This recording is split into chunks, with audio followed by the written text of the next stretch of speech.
इस वक्त की बड़ी खबर भारत पाकिस्तान तनाव को लेकर, जहां पर मोदी सरकार ने बड़ी तैयारी की है। बड़ी खबर, ओवैसी को बड़ी जिम्मेदारी दी गई है। तो भारत पाकिस्तान तनाव पर बड़ी खबर सूत्रों के हवाले से आ रही से बताया जा रहा है कि ओवैसी समेत 30 सांसदों को विदेश भेजा जाएगा,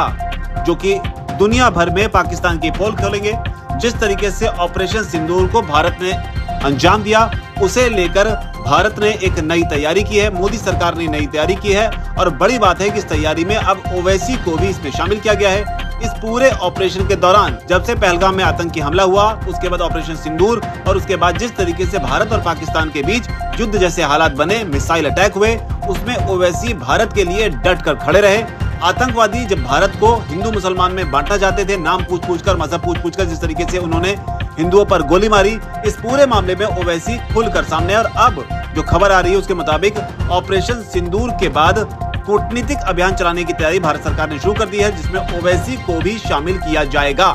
जिनकी जिम्मेदारी होगी कि वैश्विक मंच पर जाकर पाकिस्तान जिस तरीके से आतंकवाद को स्पॉन्सर करता है, उसे बेनकाब किया जाए। और बताया जा रहा है कि अगले हफ्ते से ही इन नेताओं को अलग अलग देशों में भेजा जाएगा। और जो बड़ी बात है वो ये है कि केंद्र सरकार ने जो लिस्ट तैयार की है, उसमें कई राजनीतिक दलों के सांसद जो हैं वो शामिल हैं। इसके अलावा जिन पार्टी के सांसदों को इसमें शामिल किया गया है, जो खबर है उसके मुताबिक उन सांसदों ने भी अपनी मंजूरी जो है, अपनी उपस्थिति की जो मंजूरी है वो दे दी है। हालांकि फाइनल लिस्ट क्या होगी और इसमें कितने सांसद तैयार होंगे और कौन कौन से देशों में इन सांसदों को भेजा जाएगा, उसकी जानकारी अभी और आनी बाकी है। लेकिन फिलहाल जो अपडेट आई है, सूत्रों के हवाले से बताया जा रहा है कि 30 से ज्यादा सांसदों को इस मुहिम का हिस्सा जो है वो बनाया जा सकता है। इसके अलावा बताया ये भी जा रहा है कि नेताओं का ये जो डेलीगेशन है वो 10 दिनों तक अलग अलग देशों का दौरा करेगा और इस दौरे के दौरान किस तरीके से भारत के पक्ष को दुनिया के सामने रखना और किस तरीके से पाकिस्तान को एक्सपोज करना है, इसके लिए विदेश मंत्रालय, भारत का जो विदेश मंत्रालय है MEA, वो सांसदों को जो राजनयिक मिशन है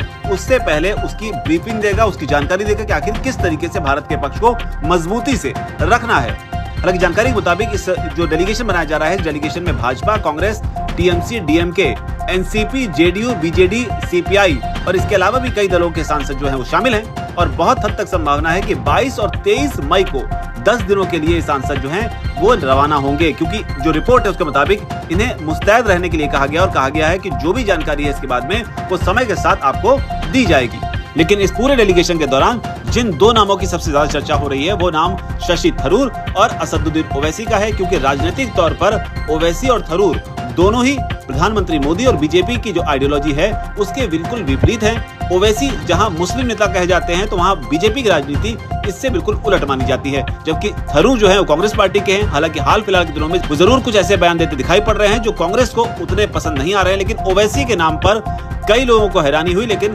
जिस तरह से उन्होंने भारत का पक्ष रखा, जिस तरीके से उन्होंने सुझाव दिए कि किस तरीके से UN में जाकर पाकिस्तान को किस तरीके से तकनीकी आधार पर बेनकाब किया जा सकता है, उन तमाम बातों को अगर देखें तो ओवैसी एक अच्छी खासी समझ रखते हैं। और माना जा रहा है कि जो डेलीगेशन है उसमें ओवैसी एक अहम भूमिका निभा सकते हैं। अब वो किस देश जाएंगे, किसी मुस्लिम देश जाएंगे,